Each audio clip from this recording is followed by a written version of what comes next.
à tous, bienvenue pour ce nouveau numéro du 7-8 Culture, une émission dans laquelle nous vous présentons les rendez-vous yvelinois culturels au sommaire aujourd'hui.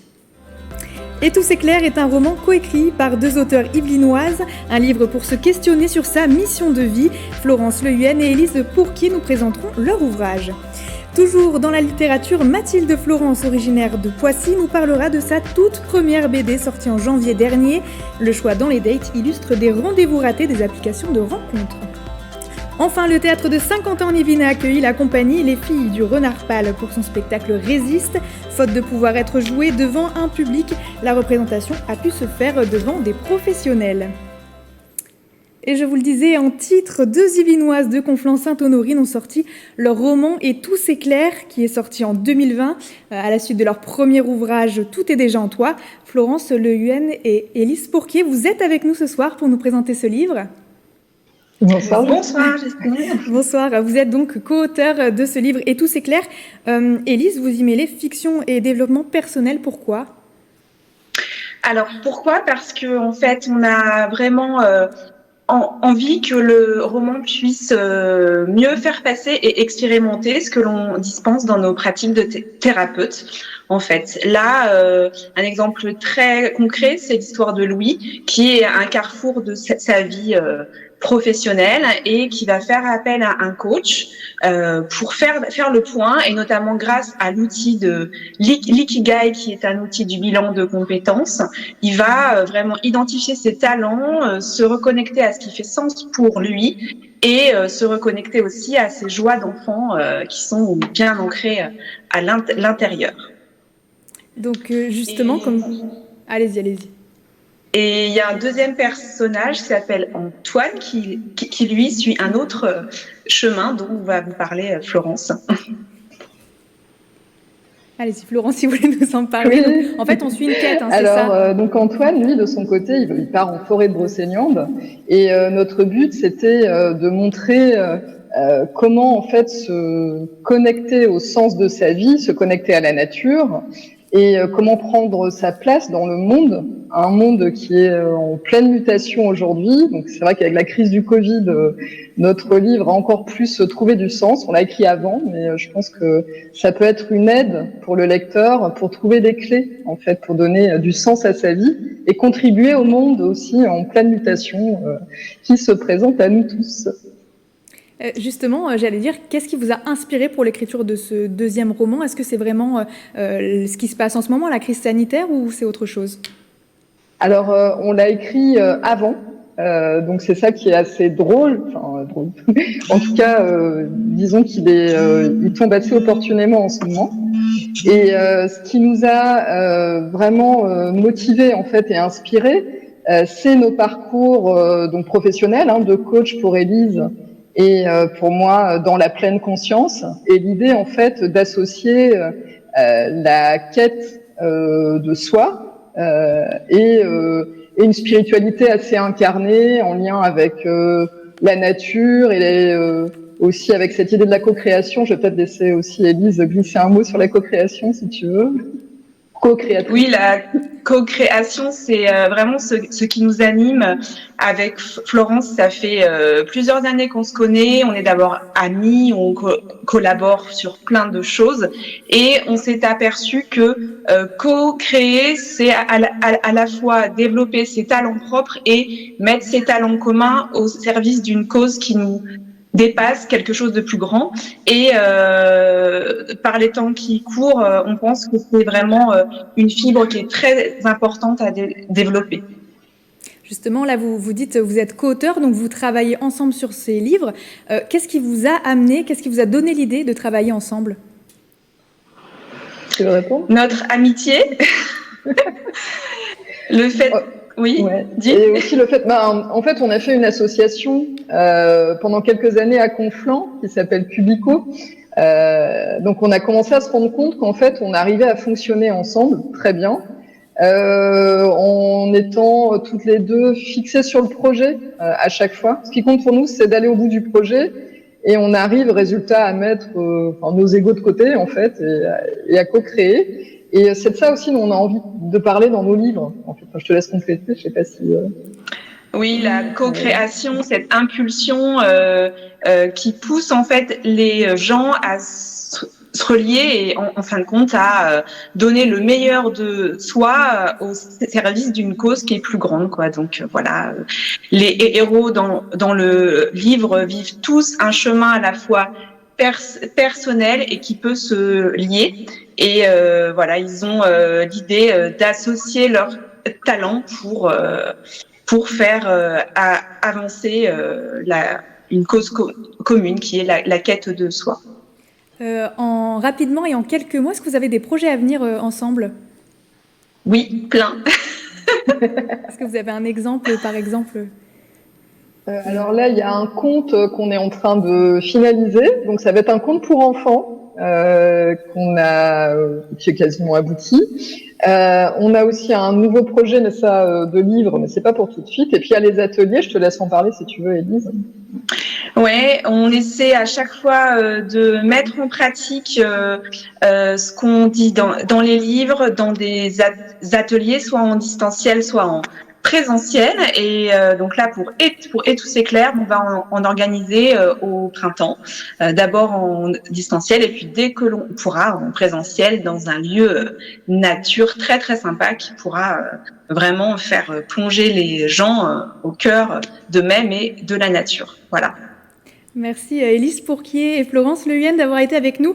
Je le rappelle, co-auteur du livre Et tout c'est clair.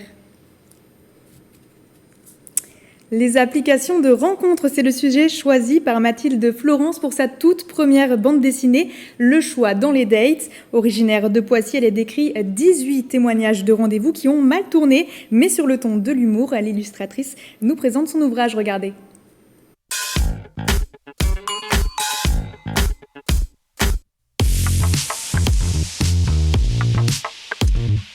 Il y a un petit peu d'histoires qui me concernent, 2 ou 3.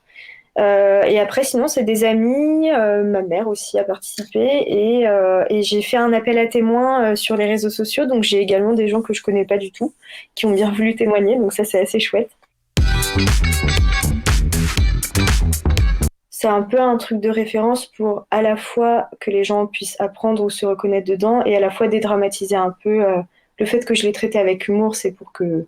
Enfin, c'est quand même pas trop grave. Après, bon, je dis pas qu'il y a des choses pas graves qui se passent. Des fois, ça doit arriver, mais voilà, c'était pour détendre un peu les gens autour de ce sujet. Il y a une personne qui a envoyé son frère jumeau à sa place parce que en fait, il assumait plus du tout et il a perdu son courage avant d'aller au rendez-vous. Puis des trucs aussi un rendez-vous entre 2 personnes, et puis là, il y a la personne avec qui l'une des deux est en couple depuis 7 ans qui débarque, alors que l'autre partie n'est pas du tout au courant. La BD est sortie le 15 janvier aux éditions Lapin, et elle est à retrouver sur le site de l'éditeur, bien sûr, mais aussi en librairie et sur les plateformes en ligne. Avec ou sans barrière, c'est le titre du concours vidéo à destination des collégiens organisé par le département des Yvelines. Le but, sensibiliser les jeunes aux gestes barrières. Célia Gatsongo, vous êtes avec nous ce soir? Oui, bonsoir. Bonsoir. Qui peut participer à ce concours, Célia? Eh bien, tous les élèves des collèges publics et privés des Yvelines ont pu participer puisque les inscriptions sont terminées. Ce sont donc 12 équipes réparties sur 11 collèges. Parmi eux, on retrouve le collège Blaise Pascal de Plaisir, Jean Racine de Saint-Cyr-l'École ou encore Jean-François Chapeaulion de Voisin-le-Bretonneux. Les élèves encadrés d'un professeur référent doivent maintenant envoyer une vidéo de 2 minutes sur la thématique des gestes barrières. L'important en faisant ce concours, enfin c'est ce qu'on souhaite, c'est justement les sensibiliser à ces gestes barrières pour que, à la fois au sein du collège, mais aussi à l'extérieur, mais aussi à la maison, ils puissent les respecter, bien comprendre l'importance de ces gestes barrières et puis communiquer aux autres, leurs autres amis, leurs parents, leur famille. Et donc la vidéo ne doit pas forcément être sérieuse, c'est ça? Non, elle peut être humoristique ou bien décalée. Les collégiens ont jusqu'au 14 mars pour déposer leur vidéo. Ensuite, un jury composé de parents d'élèves, d'institutionnels, de représentants du département ou d'élèves détermineront quelles sont les meilleures vidéos. On aura une notation en fonction de l'originalité, du caractère un peu humoristique, de la qualité du scénario. Et donc 4 prix vont être attribués, Célia. Oui, le prix du héros masqué qui concerne bien sûr, Justine, J'imagine le port du masque. le port du masque, le prix sociable Médistant consacré à la distanciation physique, le prix nickel chrome sur le lavage des mains et le prix sans barrière sur les gestes barrières en général. Alors 1 000 € seront attribués aux collèges gagnants qui favoriseront des projets ou des actions pour la santé. Merci Célia Gatsongo d'avoir été avec nous. On vous retrouve bien sûr pour le 7-8 week-end vendredi. Oui. Les 11 et 12 février dernier, le théâtre de Saint-Quentin en Yvelines a accueilli la compagnie Les Filles du Renard Pâle pour son spectacle Résiste. Si la représentation n'a pas pu être jouée devant un public, les artistes ont pu présenter leur travail aux professionnels. Regardez. Depuis le 1er novembre, les théâtres s'organisent pour ouvrir leurs portes aux compagnies, pour filmer les spectacles ou être vus par des professionnels. Au théâtre de Saint-Quentin en Yvelines, 15 spectacles ont été maintenus dans ces conditions. Objectif, que les spectacles soient vus. Entre le mois de novembre et aujourd'hui, il y a des dizaines et des dizaines, j'allais dire des centaines de spectacles qui ont été créés. Beaucoup n'ont pas pu jouer.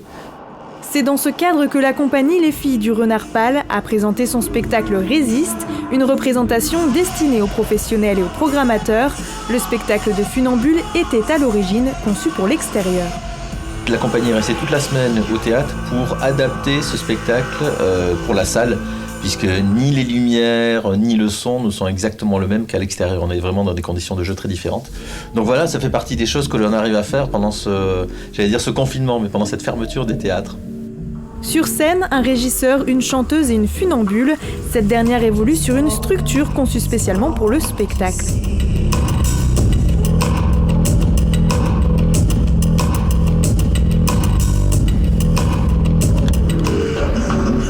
Je l'ai appelé le fil instable. Donc l'idée, c'est un fil qui se casse la gueule, qui s'incline, qui bouge, qui va dans tous les sens. L'idée, c'est de tenir sur le fil coûte que coûte, quoi qu'il arrive, et de faire passer aussi le message de quoi qu'il arrive, même si le fil y tombe, qu'il y a plein de choses qui se passent, de finalement se réapproprier l'espace tel qu'il est devenu, et puis tout ce qui peut nous arriver dans la gueule, finalement en retirer quelque chose de positif, et puis continuer à se battre, continuer à aller de l'avant.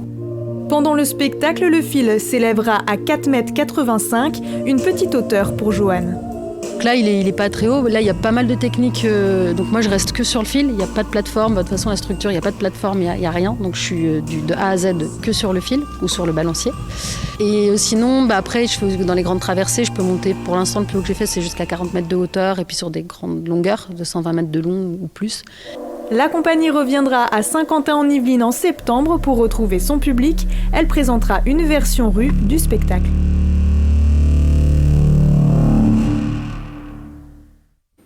C'est la fin de ce 7-8 Culture. Merci de nous avoir suivis. À bientôt sur TV78 et d'ici là, prenez soin de vous.